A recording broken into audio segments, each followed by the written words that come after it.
In the vast timeline of human conflict, wars are usually defined by chaos, violence, and loss.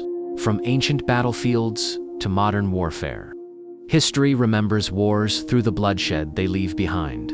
But what if there was a war that lasted longer than most nations have existed, and yet not a single shot was ever fired? This is the story of a war that began in the 17th century and didn't officially end until the 20th century. A war that spanned 335 years. A war with no battles, no casualties, and, for most of its existence, no one even remembered it was still happening. To understand how such a war could exist, we must travel back to the year 1651. Europe was in turmoil. The English Civil War had fractured the nation, dividing loyalties between the monarchy and Parliament. This was not just a political struggle, it was a battle for the very identity of England. King Charles I had been executed just 2 years earlier, and the monarchy had collapsed. In its place rose a new power, the Commonwealth of England, led by Oliver Cromwell. But the war didn't end with the king's death. Royalist forces, those loyal to the monarchy, continued to resist.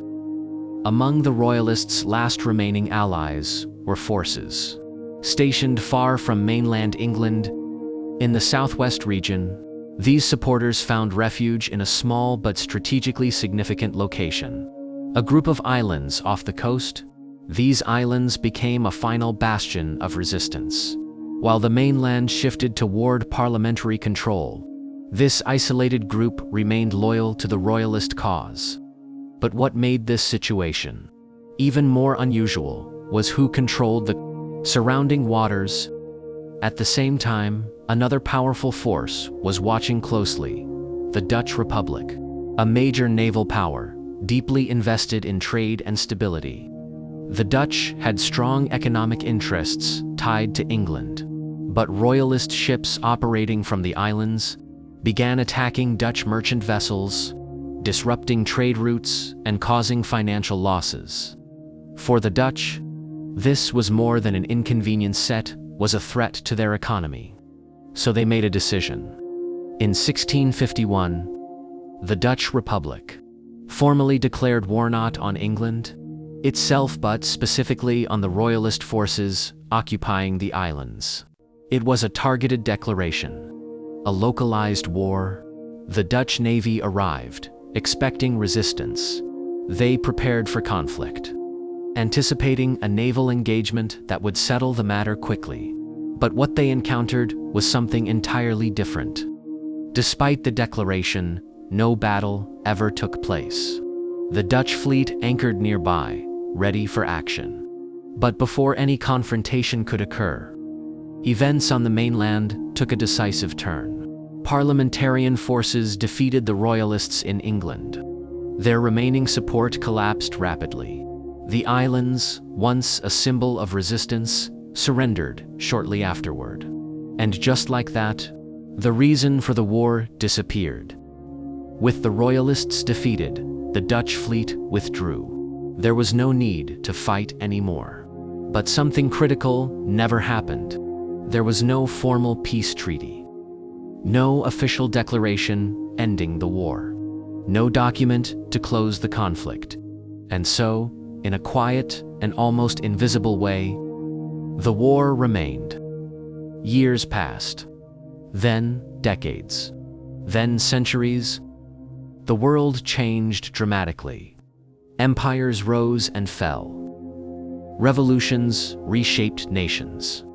Technology advanced beyond imagination. But somewhere in the background of history, this war still technically existed. Not because anyone wanted it to, but because no one had formally ended it. The concept may sound absurd, but in legal terms, it was real. A war, once declared, does not simply disappear. It requires closure and agreement, a treaty, a recognition of peace. Without that, the state of war can persist indefinitely, even if no one remembers it. And that is exactly what happened here.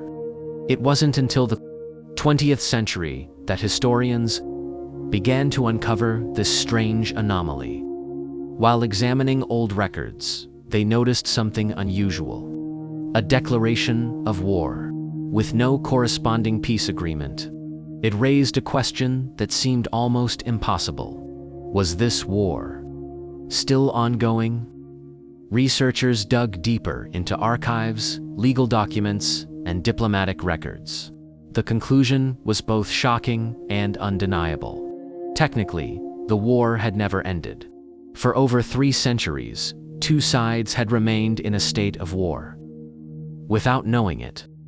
When the discovery became public, it captured global attention. A war lasting 335 years, with 0 battles challenged. Everything people thought they understood about conflict. It was both humorous and profound.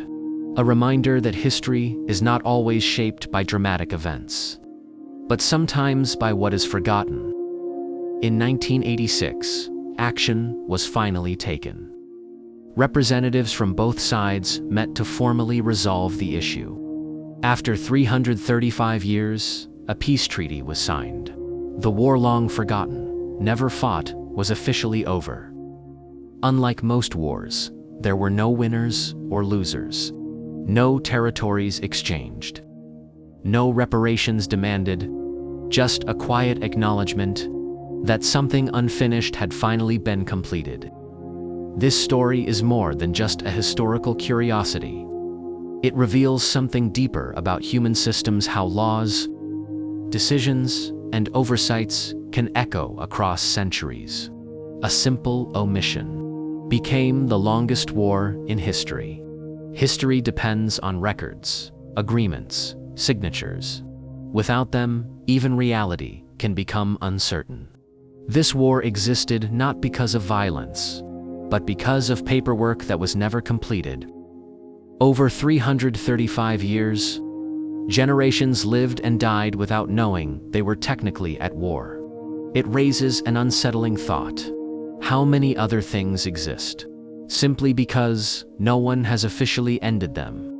When the treaty was signed in 1986, there were no celebrations, no parades, no headlines of victory, just a quiet correction of history. A war that had lasted longer than most countries ended with a signature. This story challenges our understanding of conflict. It shows that wars are not always defined by violence. Sometimes they exist only on paper, waiting to be acknowledged. In the end, this was a war without battles, without casualties, without destruction. And yet, it lasted longer than almost any other. A war that proves one simple truth. History is not just about what happens, but also about what is forgotten.